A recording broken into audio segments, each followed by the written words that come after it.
All right, here we are. I'm Jacob Scher. This is the Josh 10th episode broadcast, special edition. Today I have a co-host. His name is Ben O'Hanlon. I hope I'm pronouncing that correctly. He'll correct me in a second. Ben, as I mentioned on the Job Mob Job Search calendar, Ben had a really, really cool thing happen to him recently, and he's going to tell us all about that, which is that in a 2-week job search, he had 7 job interviews, 3 job offers, and he accepted one. Which he has just started working at. So that sounds really, really cool. And someone actually reached out to me to say, listen, I really want to hear this story today. This is the first time this has happened in 10 episodes. I really want to hear this story, but I can't make it. Will there be a replay? So there's a bit of hype going on here, and Ben has a bit of pressure to deliver. So Ben, welcome to the Josh chat. Thank you. Thanks for the invitation. And I'm really excited to be here. You know, it's a privilege to be on the, do we call it a podcast or is it a live stream? Which is the correct? This is a live stream. Okay. I haven't been calling it a podcast. I just usually do it on Zoom or YouTube. Yeah. So it's not a regular thing either, but I suppose in a way, I don't know, whatever you feel that makes most sense to you. Well, I'm all up for it. I love talking, so it's just it's an opportunity to talk about all the stuff that I do all the day, right? Like a lot of the time, my wife's like, I don't want to hear any more about it. So I was like, oh, you want to talk about like communities and job hunting and sort of this like serving people's values, like trying to work out like what the world looks like through their eyes? Then this is what I'm here for. All right, okay, so. People don't know who you are. Give us a little bit of, I barely know you. And that's a good point. I'm going to give a shout out to Daniel Alphen, who is the one who introduced us over LinkedIn. He said that you had some great stories to tell. He said you had some job search hacks. I'm like, listen, I hear about people like that all the time. Are these hacks that just anybody can pick up? Or is this because Ben has a following of 20,000 people and he took advantage of it? No, I want something that regular people who don't necessarily have a big following can put into play. And he's like, no, I'm pretty sure that his tips are going to convert for pretty much anybody. So that's part of the reason why we're excited to hear about what you pulled off. So give us a little bit of context. What was your status going into this job search, and how did you come up with this strategy or these techniques? So first of all, shout out to Daniel Alphen, who's been a mentor of mine I've known him for about 10 years. And he has a book about LinkedIn. So like, I'm just going to shout that out as well. That's on Amazon. You can get that. So where I come from, I launched an online community for a bank, the Royal Bank of Scotland, quite a long time ago. Then I worked in market research communities. I got into blockchain in 2017. I worked for the Komodo platform. And then I got hired to work for the Cardano Foundation. And then I've recently moved over. I've taken this job that we're going to talk about at Input Output, which is, if you think about blockchain, the Cardano, well, I'm not sure they'll like this analogy, but IOHK would be like the builders that build the project, and then Cardano Foundation would be like the not-for-profit like property maintenance. So they're looking after the ecosystem, but it's not for profit. And so I've moved over from one organization to the other. But So but you're a marketer, right? I would say like a community building guy and a growth marketer. And I would use the term growth marketer to put that idea in people's heads that I'm not working with big budgets. A lot of the stuff that I'm doing is brokering relationships. And to do that successfully, you have to explore value chains. And I have to understand what currencies are in play for Jacob. And like everything that we're going to talk about is basically that, right? Maybe at the end, you'll be like, hang on, Ben, you're just doing the same thing over and over. And I'm like, yeah, I know. That's all I'm doing. just it's like mimetic, right? It's the same pattern that we're really going through. So, Okay, cool. And so you had a job search to do. Right. How did you think about it? Where did you get the idea you start to build a plan here? Walk us through it.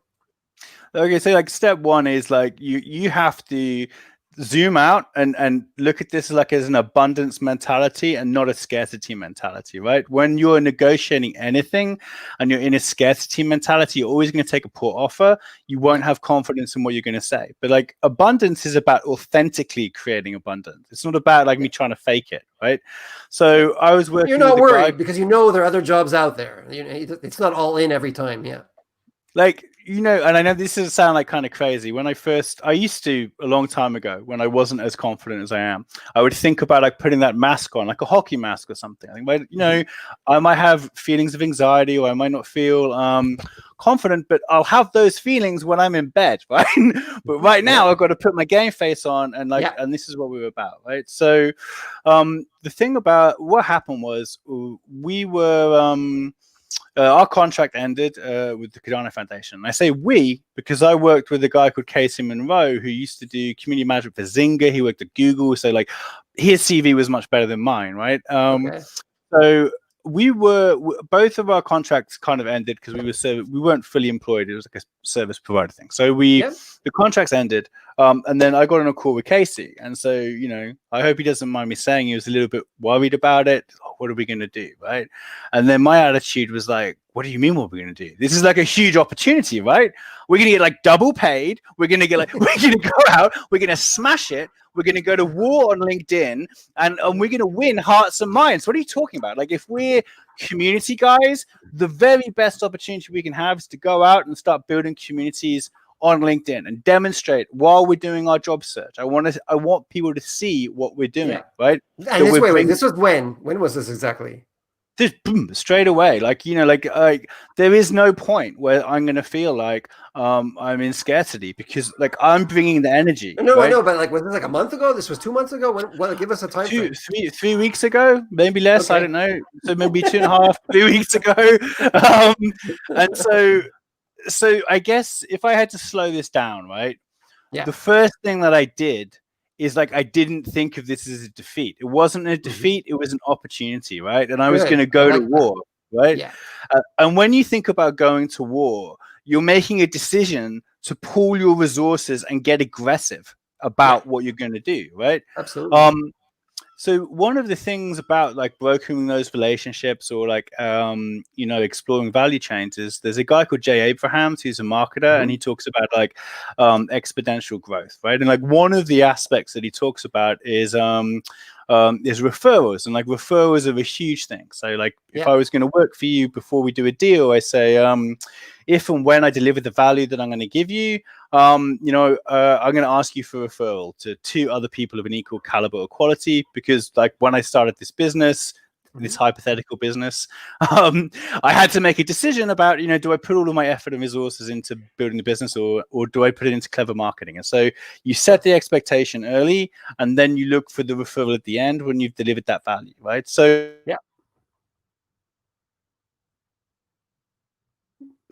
You froze? Oh, yep, I'm back. Don't worry. So this is a little bit like that, right? I'm aware. Can you still hear me? Yeah, you're clear now. No, you froze again. I've got gremlins on my broadband. So one thing is, right, Jacob's LinkedIn or whoever's watching this, your LinkedIn is going to have a limit to the amount of people that you can hit, right? So you're like one person.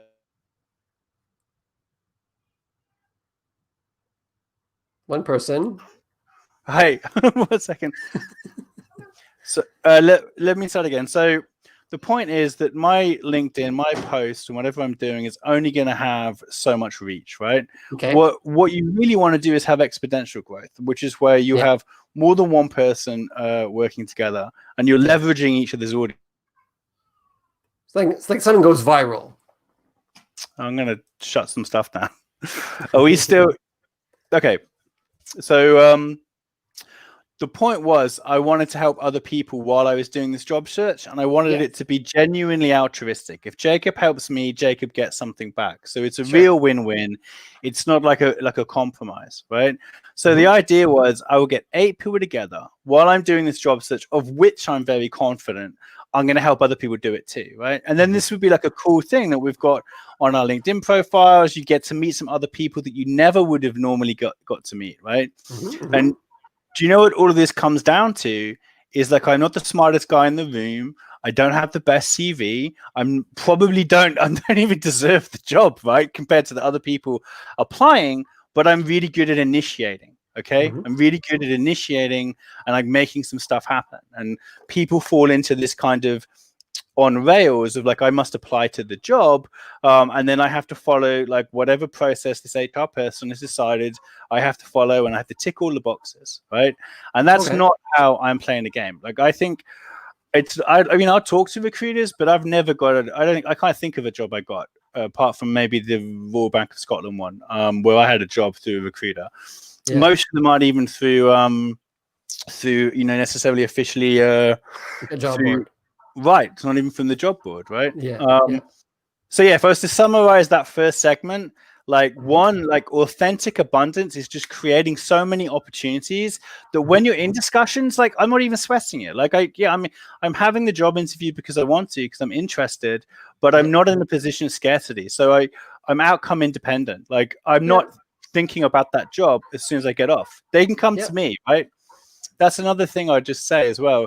The important people in your life will self-select. You can't decide who they're going to be. Does that make sense? Yeah, absolutely. So I had one conversation with one of our guys, but it's the 8. Did I share that? Our group is called the 8. It's on LinkedIn. We're posting about it. Right? So you don't like. Someone was asking me like, oh, what should I do about this person, or what should I do about that person? And do you think they're thinking about me, Jacob? Do you think they're thinking about like the job application I made? It doesn't matter. I don't care. Like, because the people in your life that are valuable are the ones that select themselves. When I'm doing the job interviews, it's the people that are interested in me that I want to talk to. So if you're not interested, I'm not worried about it, right? So I love that Glenn Ross movie. If you want to know like what the inside of my head looks like, it's very much like Glenn Ross, right? So you know what it takes to get a job. So that's what. Okay. Wait. So let me just recap so far. So you had this discussion with your partner, and he was slipping out a bit, but you were like, no, this is a massive opportunity. Okay, so that's great. Like you said, you're taking a position of abundance. Nothing to worry about. We're going to get great opportunities. And then you decided to in order to encourage your message to go further quickly, you said, well, let's get together a group of people who we can help each other out finding these jobs, because it's all about networking. And so you started something called the Group of 8. Right. It's because you're looking at like, I have to make this investment of the job search anyway. So how do I make that investment more valuable? I have to put the time in anyway. So how can I get more value out of the time that I'm doing for this job search? So the thing about the 8 is the reason that I want to do it is the same reason you want to do it, right? And you want it to be about 8 people. You don't want it to be too many. You want it to be like a personal, intimate group, and you're looking for people that have got energy and are going to commit, Yeah. Okay. So, how did you choose? I sent out I use Duck Soup, which is like a way of semi-automating your outreach. And the secret to doing any outreach is to make it very, very short. And then you have to remember something, right? It's about sequencing. You're asking for interest. You're not giving the pitch. Right? Like if you're taking a girl out for a date, like you take her for a meal first, right? Before she'll let you watch Netflix at home. So I'm married though, so it's okay. Don't worry. So the point is it's about sequencing. You're asking for interest. Like when I send you a DM on LinkedIn, I want it to look like that I thumbed it in on my phone. It should look like I had a cup of coffee in one hand and I was typing it in on the other. And it's like, hey, Jacob, I see you do a podcast. I'm interested in content and broadcasting. Like, maybe we can catch up. Except in that instance, I was saying, I want to get a group of people together. I posted to Hacker Noon as well, by the way.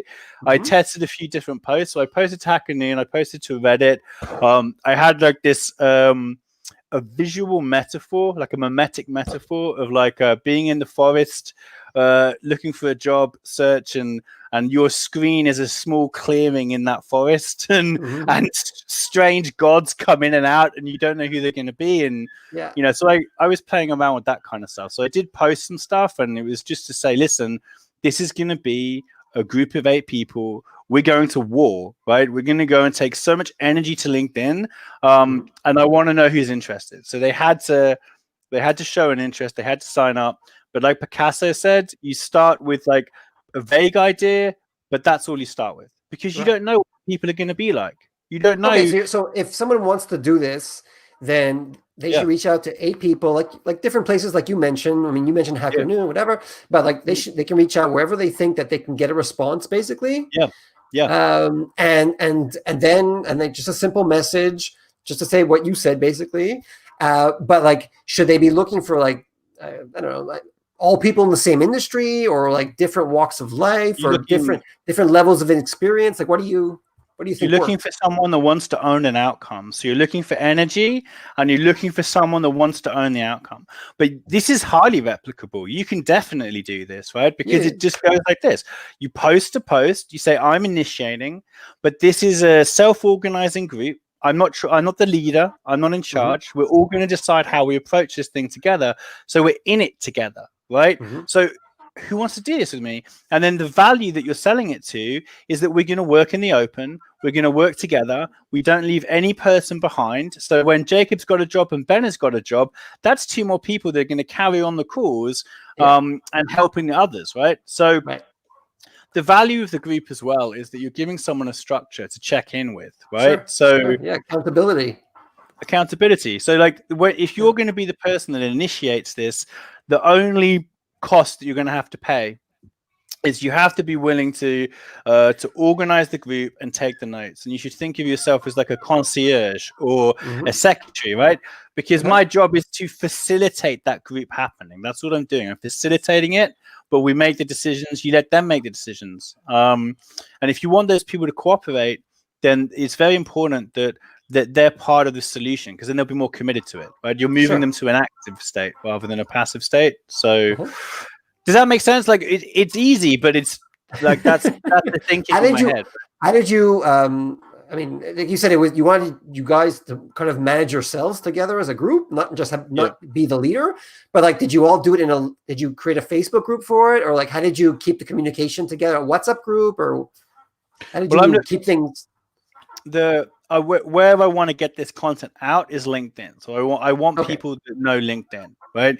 So you very rarely ever want to try and teach somebody the value of something or a skill, whatever it is. You're looking for like where the fish are, who's already got the skill, that's already got the interest, because that way they're likely to stick the course with me, right? If I have to teach you what LinkedIn is or explain to you why a job is a good idea, then it's too much hard work. I already need that interest, right? That's why we're saying, like, ask for the interest at the start, because you're asking people to self-select, right? Are you in or are you out, right? The worst thing in life is a maybe, because they don't know. They're not sure. They're going to waste some time, you know, like that. I don't want maybes. I want yeses and nos. That's really what I want, right? Was it the first 8 who committed to it, or did you actually have to say to somebody, okay, no, I'm not so sure? Like, how did? It was the first 8, but like, I mean, I don't remember if I didn't like someone's energy, or I felt like this isn't someone that's going to commit. If they're slow to respond, if they're not hyped, then I don't want it, because the group dynamic is really important. I do think it was the first 8. But there was like a really tender moment. I won't say who it was, but I saw like a comment discussion in a different thread that I probably, you know, it was an activity that wasn't related to the group. And there were 2 guys talking about like what it meant to them. And I was really surprised. I was like, I'm just out here like having fun, right? Like I'm just having fun. So I wasn't expecting it to be like meaningful in that way. So that was pretty cool. But, you know, when we started the call, I was like, listen, you know, I don't know your family, I don't know your wife or your girlfriend or your friends, like all of the people in that group, you've got nothing to lose. We can all admit that it's hard to look for work, and that you're under pressure to perform, and that's difficult, and you don't have anything to lose, because the people in the video call, but they're all in the same position as you, right? Like we're all on a level, right? So okay, so you created the group again. It's actually a LinkedIn group, or you guys are just keeping it all on LinkedIn? It's figuratively a group. So like in reality, it's like DMs on LinkedIn, and then I have and so if you're doing any kind of community, you need synchronous and asynchronous communication, right? So synchronous is really good for discussion and building the relationship, but it's very poor at retaining knowledge or information, right? Right. Where asynchronous, which would be like email, is very good. It's like an appreciating asset. If I have an email thread and it's collecting all the information, you're like, oh, I can read back and see what we discussed. This is really interesting, right? So, Yeah. and it's searchable as well. So we have an email thread that goes out. Generally there's a bit of project management. So like, before the call, we're sending out a poll to agree, like on Doodle, right? Like, what time do you guys want to meet this week, right? Okay. What do you want to talk about? Here's 3 options. Because remember, to get commitment, we need to give them options that they're making decisions. If they're making decisions, then they're caring, right? Do you know what my dad says to me? If I say it, you'll doubt it, but if you say it, it's true. And so in all job interviews, thanks. I think Tom Hopkins, actually, he's a sales guy, come up with that. But your goal is to get them to say it. If you're in the job interview, or like, I can talk all day long, but if you said, then you're a smart guy, so it must be correct. So this is what we want to do. We want to get people to tell us the answer that we're looking for, right? Of course, you want to hire me, right? But I can't say it. I have to get you to say it. Do you know something I learned today? Someone said to me, which I was really pleased with, was I really wanted to work for IOHK, but I didn't know that for sure that would happen. And then when some people in IHK saw me doing all of this, they're like, this is crazy. This guy's like out on LinkedIn making communities while he's applying for community jobs. No, it's great stuff. That's great stuff. Okay, so it's just a quick pause. I just want people to know that you are Ben O'Hanlon, you are a community builder, and you are the co-host of this Josh number 10 chat. People who are following, there are people watching this right now. If you have a question or anything that Ben is saying, then please use the YouTube chat bar on the side here to ask. And if you're not watching this live, then by all means comment on it, and we will try to get back to you with a response in the comments later. So okay, continuing on with Ben's story. So you've got this group. Everything was done on LinkedIn, except that you also use email to push things along. Because as you were saying, the point is not just for you to get a job for yourself and then walk away. No, the whole point is to everybody get something out of it, helping each other. So you found a job, someone else has found a job, other people have not yet found a job, right? So it'll keep going, and who knows where it'll go after that. But okay, so let's get more into how you started getting interviews, because we mentioned that you had 7 interviews and then 3 job offers. So how did the group get you to that? So there are 2 things I want you to think about, and the first is what's visible. So you have to approach your search by like, what's visible? What are you expecting to see? Right? The other thing is when somebody, if Jacob's my boss, right, we're working together in the office, and Jacob says, Ben, you know what? We really need to hire a graphic designer or whoever it is, right? Do you know anybody? And I'll be, I don't know anyone, Jacob. And then Jacob might ring someone else and ask, do you know anyone that's like good at doing this thing? And so eventually, once he's exhausted his network, well, we're going to have to place a job offer. And as soon as that job offer goes to an HR person and they have to write out that job spec, you're then having to compete against everybody else in that space, which isn't a game that I like. I want to be in Jacob's head before he gets to the point that he's asking the HR person to write the job spec, because then Jacob's going to write a job spec that's like, just for Ben, good looking. Ben CV. This is what it should look like. So the most optimal thing you can do is be in someone's vision or sight, right, before they get to that point. Now there is a trick to it, because it's like, when I was working with market research and that, not everybody's ready to sign on the dotted line and do business with you when you speak to them. You have to create the conditions to have a relationship with them, so that when you aggregate dealing with a lot of people, some of those people will decide they're ready to buy, and then you're already within their vision, right? But vision works in terms of, I want to be in terms of the hiring person's vision, but I also want to know, like, how can I spot opportunities, right? So there's a few ways we can do that, right? So the most straightforward way is to look at things like Google dorking and Google hacking, Boolean search, sourcing hacks. These are all terms for very similar stuff, which is advanced Google searches, right? So this would be like, and this will work on Twitter, it will work on other places too. So an advanced search would be using search operators like quotes, using like file type extensions like file type, I forgot what the word is, ... and then like whatever you're looking for, right? So so getting good at advanced searches is like giving yourself the ability to see further, which means you can spot things before other people do, right? Sure. It's always an experimental thing, right? It's like you have to be willing to fail and just try stuff. But to give you like a tangible way that I would use that, I would have TweetDeck open. So I'm always thinking about feeds. Like how can I create a feed? The narrower the feed is, the better, because the more relevant it's going to be. So one of the reasons, right, more targeted. So one of the reasons you want to have a very big LinkedIn network, as long as it's relevant and you're connecting with people in your industry, is the bigger the network, the narrower your search results can be, right? Yeah. I want CEOs of blockchain companies interested in, I don't know, decentralized technology or privacy, and I can really get down. So the next concept when you're trying to think about what's visible is you really want to niche, like niche down and then niche down again, right? I wasn't looking for blockchain projects. I was looking for blockchain platforms interested in privacy preserving technology. And so that allowed me to get really, really specific. Yeah. It's okay to change your mind and to try something else later, but be specific with one thing at a time rather than like a wide shotgun, when you never get anywhere. Like another way of saying this is good strategy is about concentrating the resources that you've got for maximum effect. And that means that you have to focus, right? Yeah. So like with LinkedIn, I'm using like duck soup to send out like 1 sentence, 2 sentences messages that are very like friendly. The purpose is to start a conversation, right? And I need to make the barrier to entry really, really low. So it would be something like, hey, Jacob, we're both in blockchain and we're interested in privacy because these are in my search terms. I know it's true, right? Because it's a narrow search.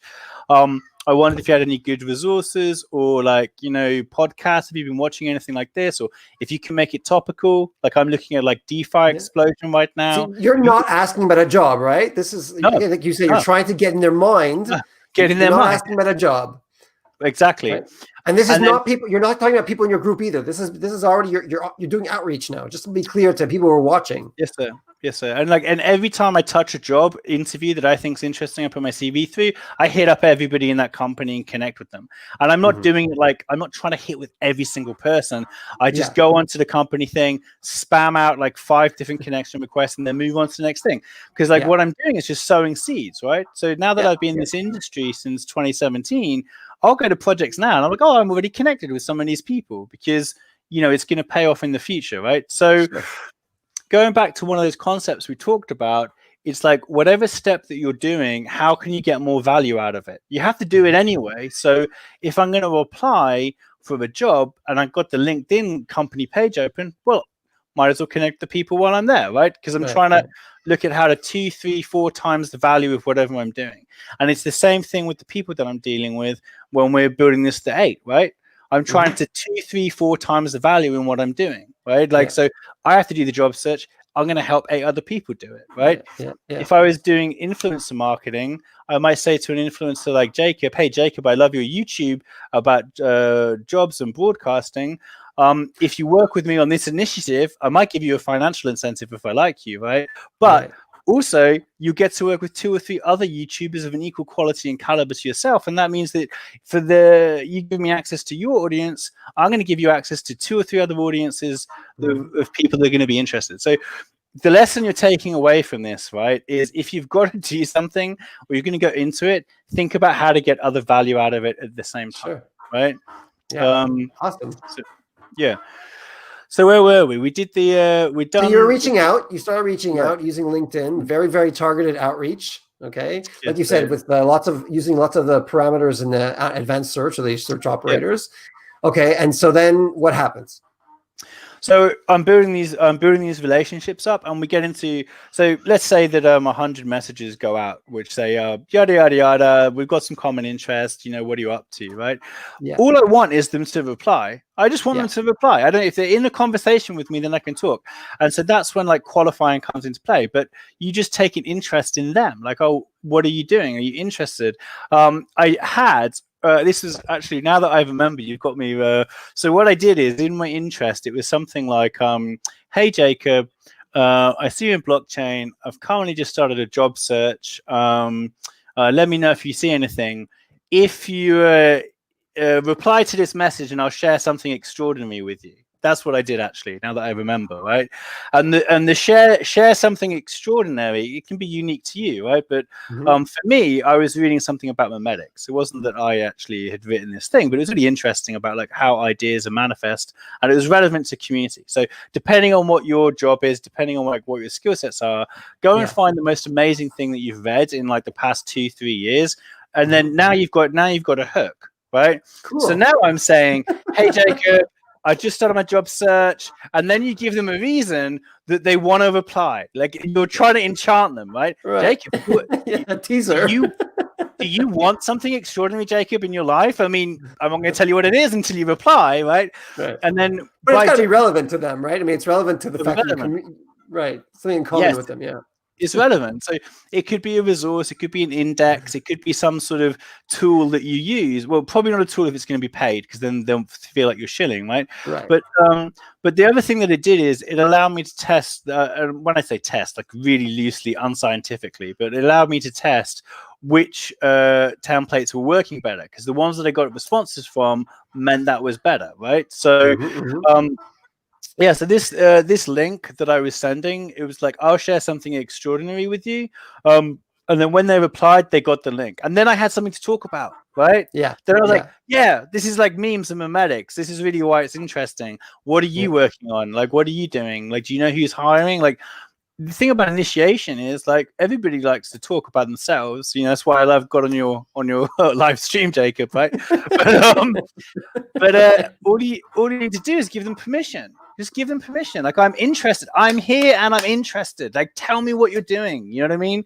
Like, we're in this industry because we like it, right? Like, just be excited about it. And okay, so wait, give me some numbers. So you mentioned very quickly, like 100 people a day. Is that what you're reaching out to? Maybe like 100. I mean, you can set these things up on LinkedIn on DuckSoup, which is the extension, and you tell it how much you want. It sends out like 100, 200 messages. Like, I mean, I'm doing it in a very soft way where I'm not trying to sell you something. I'm not trying to. Just what? Yeah. You mentioned that. Tease them with a link and whatever. And so, how many people tended to respond? How many conversations were started roughly? Like, I think if you were getting 1 in 10, you'd be doing amazingly. Generally with engagement of anything on social media, like 1 to 3%, if you had a big audience, would be high. I would say like in this, like maybe 1 in 20 people might respond. And also there's a delayed response. When you send these messages out, not everybody's checking LinkedIn. Like, I get responses from like 2 years ago where someone's like, oh yeah, I would like to know something extraordinary. I don't even know what that thing was. So, okay, so wait, and you mentioned at the beginning, so you're not reaching out about job search right away. You're not asking them about a job. It's the idea is to start a conversation and slowly move in that direction. And so, how quickly did these conversations lead to job interviews? Quickly, but let me just pull back 1 second, because this is a job hunt by 1,000 cuts, right? Not one of these things is a secret, right? Right. Remember, I have TweetDeck open. And I'm using TweetDeck to search for things like in quotes, right? I'm hiring, or we're hiring. And then I use like filter, like hyphen filter, no links. So I remove all of the tweets that are linked to an article or blog post, right? And so then I have a feed of people that are saying I'm hiring. And then I think I had like a DM because I wanted to go into their DMs. And so I've got this feed of Twitter across everybody that could possibly be posting about a job. And then I use something like blockchain to make it more relevant, right? So I've got TweetDeck open and I'm surfing for any job postings that go up on Twitter. I've signed up for every single job email list that's relevant to me. So remote and blockchain, these are the ones that I'm using. I'm using custom search engines. So what that means is you can put it into Google. It's really easy to set up. I might get a list of maybe 10 or 15 or 20 niche job sites within the industry that I care about. Then I put that into a custom search engine, which is just like filling a form in. It's not scary, right? You fill your form in, and then it allows you to search just through those sites. Yes, sir. So then I was able to look for like community, or I could try like, DevRel, because the other thing I'm doing is when I'm engaging, like I'm out looking what I want to look at, I'm looking for words and terminology that people use. Like DevRel was a good one. The avocado emoticon means advocate. It's like an in joke for kind of like really? Yeah. Interesting. Right. Yeah.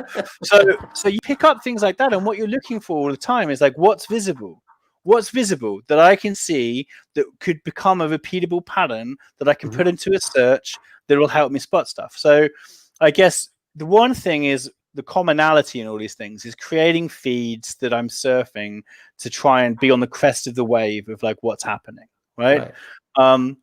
The second thing is like when I'm reaching out to people, I have an abundance mentality because I'm just willing to take an interest and have a discussion and just have some fun. Like, what are you doing, Jacob? Like, this is what I've been doing. Like maybe we should like, I'd always get on a call, or we can always have a coffee. Like I would do those kind of things too. And then I've got something else for you. One thing I found working really well, right? So this is like what's visible. What am I looking for? So one of the things I did is I found my industry niche that I wanted, and I started looking for podcasts and YouTubers and people that were creating content. And then like, so I found like one podcast, and these guys were like really niche in blockchain and privacy. And then I just like started looking at everybody that had been on that in the past, like, 6 months, because they are very likely to be hiring because they're in the process of trying to get eyeballs and go out and take a message to a larger audience. Yeah, so that means they're expanding, right? Which means they better talk to me because I'm going to do great things. Right? Do you want to know? Do you want to know how I got into blockchain in 2017? No, let's hear it. This is true. It's completely true, right? I was like, I was investing. I was wasting money on crypto and stuff, right? And I was thinking, like, oh, like, how can I get more? How can I get into like Bitcoin or whatever? And I was looking at platforms, and then I had a dream that I was going to work for the Komodo platform. Like, I literally just had a dream that I was going to work for them. And then when I woke up, I DM'd the founder and was like, hey, Jacob, I just had a dream that I was going to work for you and I'm going to do great things. You should actually hire me because this is going to be great, right? And he was like, I've never heard that before. So he's like, okay, let me talk to the marketing team. And then like the marketing team are like, he had a dream? Okay, fine. We'll do some part-time work, right? No one here dreams. This is the first guy. Yeah, so that was my. That's how I got into blockchain. I had a dream I'd work for you. I got hired, and then I got full time, and went from there. So that's awesome. And then like literally now I'm working for like IHK, who are like a really great firm.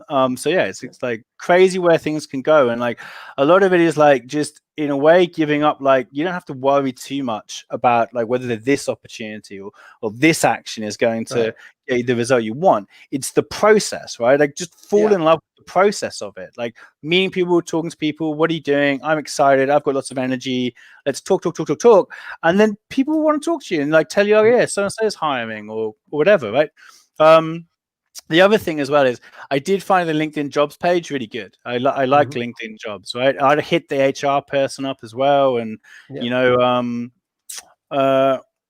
and the other thing is like I probably shouldn't say this because I'm sure other people do. I wouldn't even prepare for interviews that much, right? I just go on to look at their Twitter feed. I get very relaxed when I get on the interview. I just know a few things that they're doing. But what I found overwhelmingly was that when I sent my CV out and solicited to people that have been on a podcast, the response was overwhelmingly positive. Like their view of the world was that I must know my shit. I must know what I'm doing if I was soliciting to them before they were ready to hire. But they were ready to hire. They were just about to start a hiring drive, and it's like there's more than one project that responded that way, but there was just one that gave really good feedback that was like, yeah, we're just about to do it. And so I never had to really sell that I understood the industry, because their perception was I must do if I was in touch with them, right? Yeah. So this Now, is pretty. I think that just another quick pause here. I just want people to know that the people are watching. People are sending in questions. I see the questions. We're going to get to your questions. Okay. I just didn't want to stop Ben in the middle of a stream of thought. Who is this idiot? No, it's great. There's a whole bunch of questions. We're gonna get to them soon. I just one thing I just want to point out about what you were saying is that this idea of getting into people's minds before they realize that they need you, you're seeding, right? And I think it's such a great thing, because all too often people are networking. They come to someone and they're asking for value before they've even given anything. Okay, and you're not just doing the opposite of that. You're planting something that will be there when the person realizes they need something. You'll already be there. It's fantastic stuff. And so I can imagine that even when it's like some of the people you're reaching out to, they're not going to respond because they may think, this may have to do with a job at some point. We're not looking, so I don't care. Okay, and that's great. They're self-selecting themselves away from you, and you don't care because you're abundant. You have an abundant mindset, so you just keep going anyway, right? So that's helping you. That's less time wasted for you. Okay. This is people true. You end up finding people with really good energy. That's the thing. You know? Yeah. The people who respond are the people who they may not be hiring right now, but they're open to talking. And it turns out, they will be hiring soon. And that's why they're open. And so, this it works great. And so I can imagine that once these people start responding, things can go very quickly. Once they're impressed by who you are. Some people have this idea. They say, you know what? I always want to hire good people. I don't care if I need someone right now. I always want good people. If they think that you're a good person, okay, how can we get Ben on board ASAP? Okay. And then there's some people who are like, you know what? We're going to be hiring soon. This guy seems really good. Let's talk. Okay. And maybe we should bump things up a bit because we know. And so it's again, this idea of planting, I think it's fantastic. And I think that people should really take into account that the lack of pressure. In other words, you didn't set yourself a deadline. You didn't say, I have to meet 10 people today. I have a 10% quota. No, you're purposely being free flowing. The pressure's off. You want to chat with people. You just want to hear from people, be open. And I think that's also an important element, because if there was pressure in there, some people, they would cut to the chase too quickly, and then they may turn off people. And it's unfortunate. And so, okay, so just to get a little bit more down to specifics, so you're having conversations. Are you the one who says, you know what, I maybe there's something we can do together, or do you wait for them to say, oh, we're going to be hiring soon? How do you broach that? Like, how do you cross that line? So, I mean, first of all, there's a hook. The outreach email or text or whatever you do, that's where you invest the time. That one sentence or two sentences with the value, I'm going to give you something extraordinary or whatever you say. It should be really natural, really short, but that's what you really think about, because that's the first thing that gets the conversation going, right? When I'm soliciting, I'm literally like, it'd be something like, I've got like lots of experience in building communities, and I'm really interested in like kind of like growth hacking, and I've got all of this experience, and I've seen what you guys are doing, and it's like a really short email. This is the other thing I want. The one thing I should actually slow down on is brevity is genius, right? When you're approaching like senior level people, like C-suite, there can be a disproportionate emphasis on brevity and simplicity in your communication, and it's something that they're super busy, and if you're working in the trenches and you're operational, you may not understand that, right? So sometimes a very short message is actually more attractive to somebody. Like, Jacob, I've got a bunch of community building experience. I love what you're doing on YouTube. We should catch up for a coffee, right? And I always am presumptive in that. Like when's good for you? This is a sales technique as well. Not like, should we catch up for coffee, Jacob? Let's catch up for a coffee. Is Thursday or Friday better, right? And then the other thing that you may have guessed is I give absolutely zero cares about people that are not interested or think I'm weird or don't get the energy, because I don't need people. Like, the people I want around me are people that get it, right? You don't want to work with them. Yeah, exactly. And that's where people go to die, is organizations that don't get like who they are, right? Do you know what I mean? So Yeah, that's another thing. You're thinking about it, you're trying to attract, right, what you want you're interviewing them as much as they're interviewing you. And I know that's being said, right? But I'm interviewing people. Like, do you get the energy? Like, I'm out here hustling. Is this what you want? Because this is what you're going to get if you hire me. So you better be clear, So So this is like just being authentic. Would you say that from the moment that you guys started talking about an interview, or you set up an interview until you got job offers, like that part is more what people tend to imagine? In other words, it goes quickly because they've got a sense, okay, we want this guy already. There's less of selling involved on your part at that point because they're trying to sell themselves to you, perhaps. But it sounds like most of the genius here, the creativity, is really getting to that point so quickly, and then it's really because the desire is so strong, then it finishes quickly. Well, like, I think that maybe the thing that I'm having to state and I'm not stating is like the volume that I'm working through, right? So like,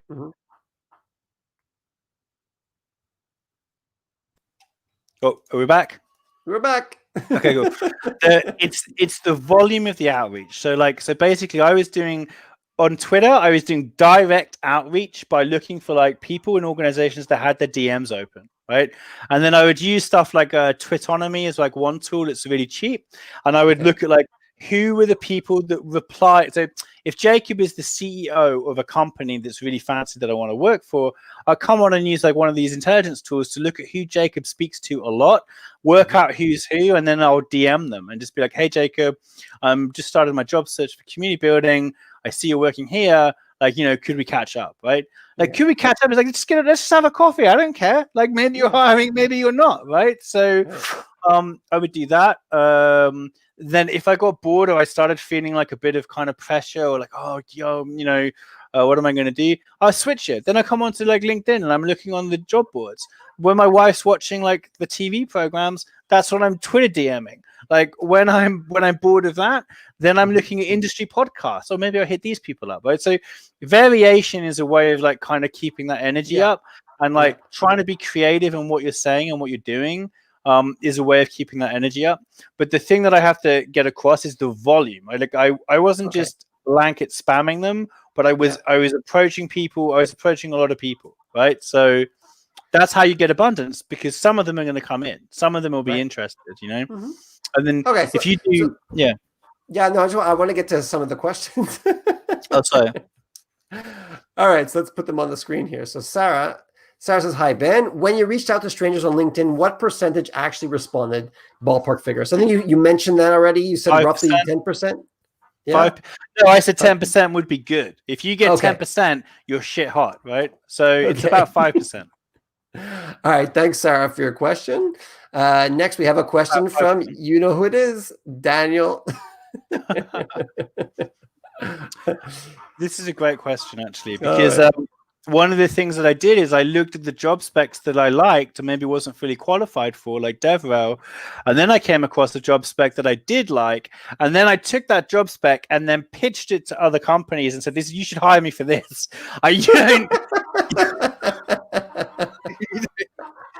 So I was like, in blockchain, so network operators are the product, but it's not always understood that that's the case, right? They're like an under-resourced, understood opportunity. So like, I looked at this one that I think Chainlink had about a network operator role. I was like, this is a really good job role. Like, other companies should be hiring for this job role.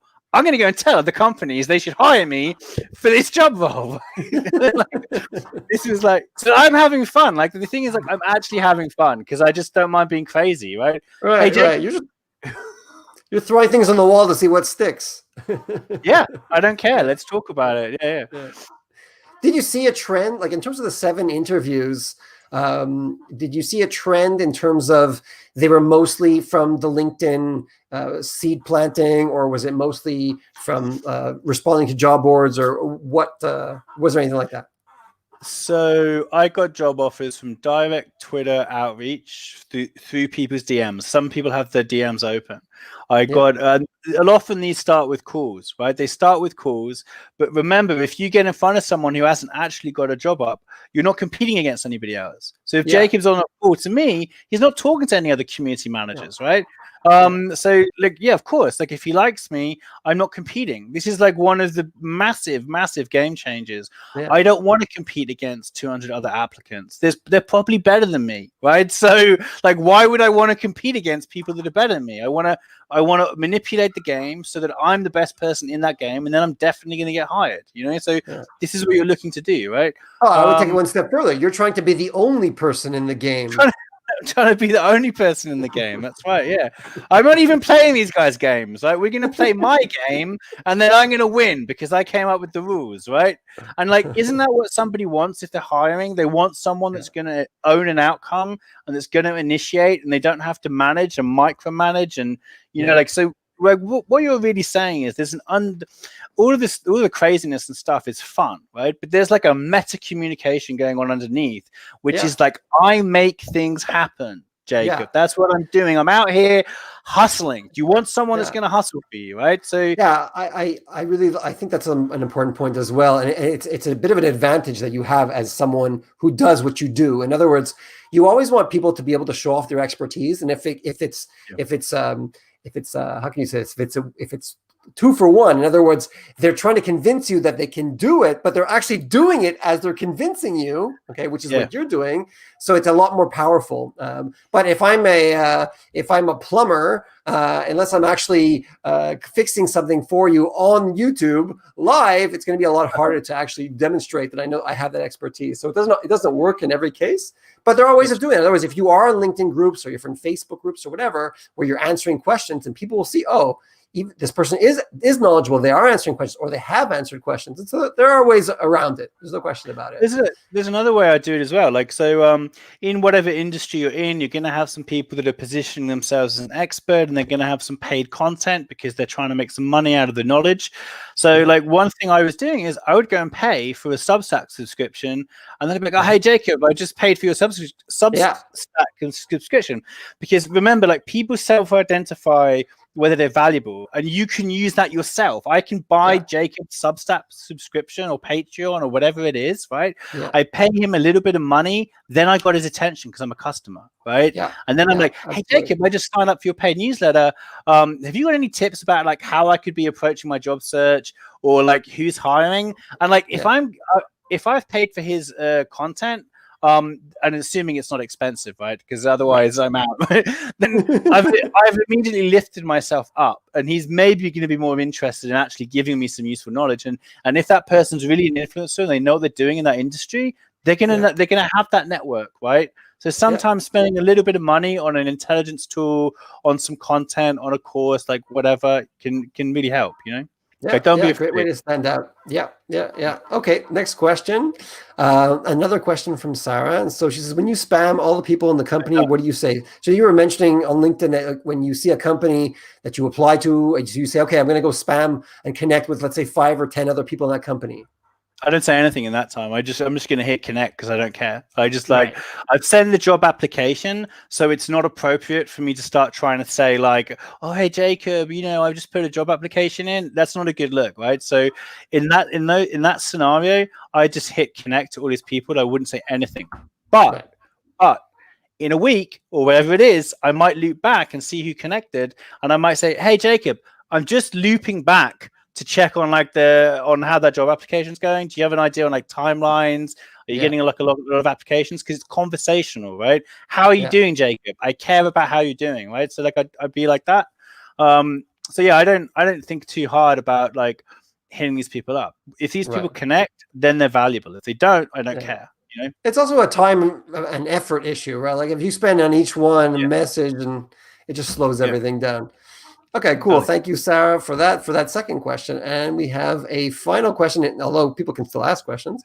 Another question here, and this one is also from Daniel. Okay, so Daniel says, what's happened to the group now? Well, so we're on meeting number 2. So we've done, we had a pre-launch meeting where we all just talked about expectations, what the commitment would be, that we're all going to carry on helping the group until everybody gets hired, which is one of the critical expectations to set, right? And when you're at the start, you're like, oh yeah, I'll sign up to that, right? So we had meeting 1, like 2 of us have been hired now. And now I've just sent out meeting 2 and basically said, like, listen, there's 3 things that we can look at. I had an offer from a recruiter who would do an AMA, so I offered them that. I said we can look at, depending on what you've got, right? But for me, I was like, I can help you with advanced search strings. Do you want to look at that, or do you want to look at like automating using Duck Soup and things like that? So what I'm doing is giving the group the decision-making power, and then giving them what they want, because we could talk about anything. We could talk about cups of coffee, tea, going out for the night, but getting them on a video call and having that structure helps because they're accountable, right? So, yeah. But now you've started working, right? So you have a full-time job, no? I mean, is it a contract or you're working full-time? How is it? Yeah, full-time, salaried. You know, so like it's a really good role. Do you still have time for the group? Yeah, no, well, I'm committed to it. And then, you know, the other thing is, because I'm a community guy, I'm able to talk in the this is something I should have explained, right? So with the group, it gives every individual member something to talk about in the interview. I'm part of a group that I helped form to help other people do their job hunt. So you're giving every member of that group a story to talk about how they lead by behavior, right? So it's not just me on this call. It's like every guy that I'm working with now in the 8 gets to talk about this when they go into job interviews and differentiate themselves and talk about like how they're helping other people while they're doing the job search, you know? So like then what we're doing is we're publishing like what the meeting notes are and what the decisions we take are, and we publish a full recording of the call, and then we put that up onto LinkedIn, right? So what I'm encouraging the guys for the public? No, just for the people in the group. Everyone.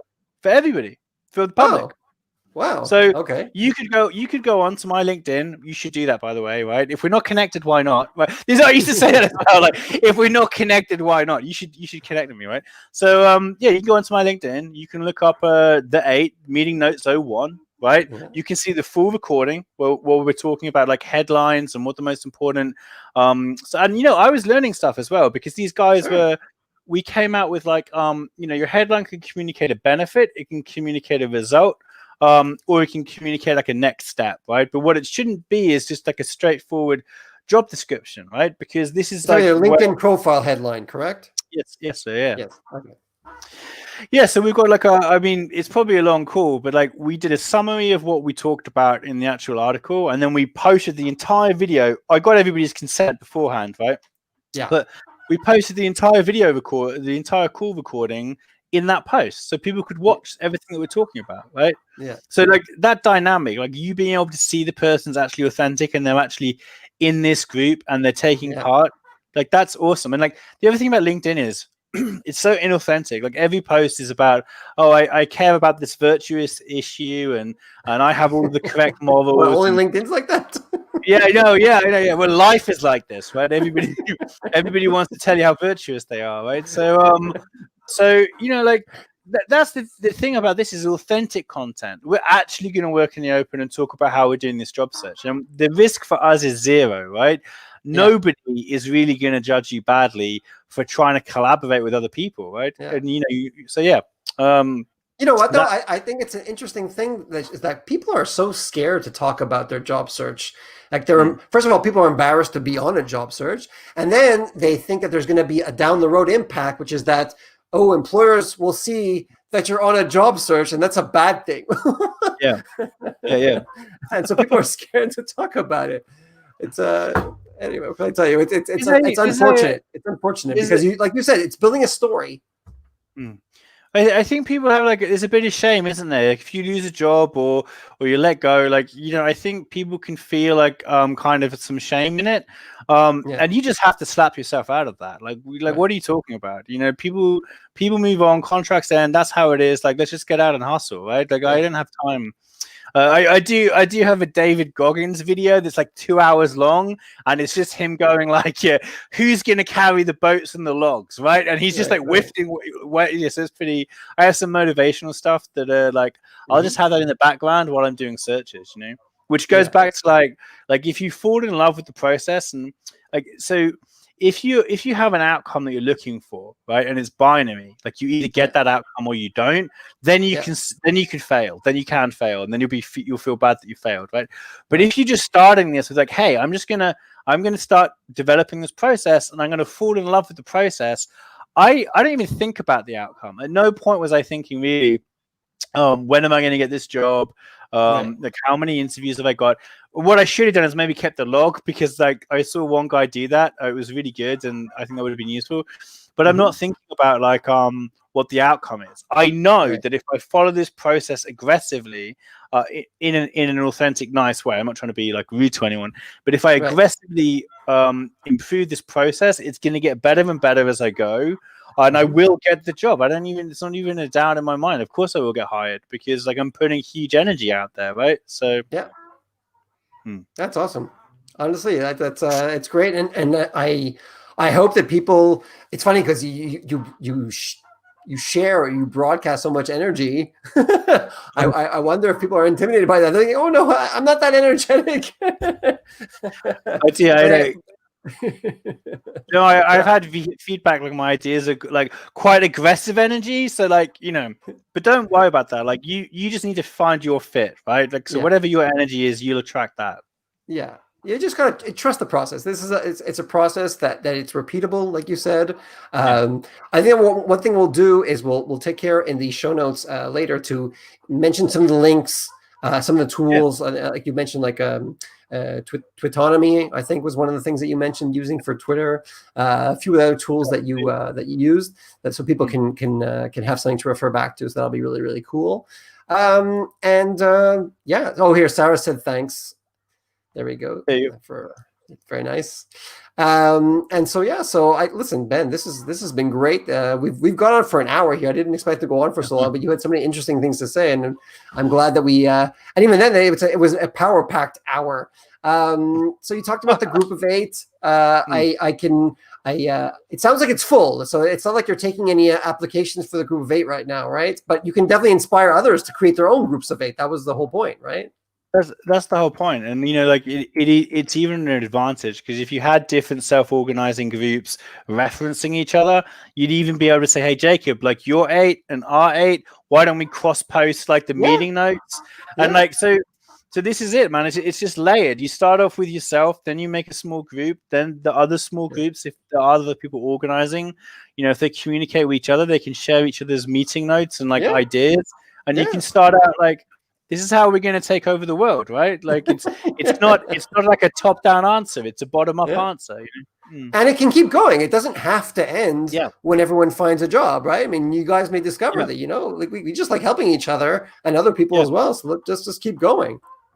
Well, this is one of the things I thought was interesting. Like, I never would have met these guys. I have one guy in Israel, one guy in Ghana, some guys in America. I never would have met them if I hadn't done this, right? So, so I think it's a really cool way to just like add some variety into your network, right? Like people that you might not have done otherwise.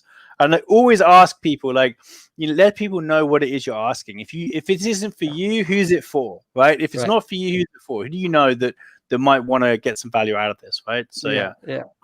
All right, we've got one more comment, and of course, Daniel has to say thank you, Daniel. Fantastic. Okay, so Ben, I this is, like I said, this has been great. I want to thank you all, Ben O'Hanlon, for coming on here. Where can people? You said you want people to connect with you. Why not on LinkedIn? So give us your LinkedIn URL. We'll put that also in the down below. LinkedIn.com/in/memetics is the end of my one, memetics, and then I'm on Twitter as Ben O'Hanlon, so BENOHANLON. Fantastic. Oh wait, we've got another question coming in here, and this is from Scott Devine. Next up, the Council of 8 governing groups of 8. That's genius. I love that. Good idea. Out to conquer the world. Thanks for that, Scott. Okay, so we're gonna wrap it up. If anyone wants to get in a quick last question, I've got a few seconds here, but I really want to send a big thanks, Ben, again, for everything you shared. It's a great story, lots of tips. Again, we're going to put links down below in the YouTube show notes that people can use the same tools and learn from you. And if they want to ask questions in the comments moving forward, I'll get your attention so you can answer as well. thanks again. Thanks for everybody for watching. Thanks for coming in here today, this evening, wherever you are. If you're watching it live and if you're on a replay, thanks again for watching as well. To find out more about the Josh chats, oh, we've got another thank you from a Rob Harris. Let me just show that right here. There we go. Thank you, Rob. I just want to mention that events like this come up. I don't do the Josh chats regularly, but I do them. This is the 10th one, as we mentioned at the beginning of the call. And if you want to find more chats like this and other online events, then look at the JobMob job search events calendar, which is at jobmob.co.il/events. And you will see dozens and dozens of events happening around the world, free mainly, and mainly online events right now on every job search topic you can imagine. And you will sometimes see recordings of events. So for example, Ben's Group of 8, if they put up their recording, and we include that there as an event, and you'll be able to see it there on the site as well. And so yeah, even if you miss an event, you can see recordings there too. So thank you very much for everyone for watching here. Ben, a big thank you again. And this was really a lot of fun. Thanks again. Awesome. Thanks, Jacob. Have a good one.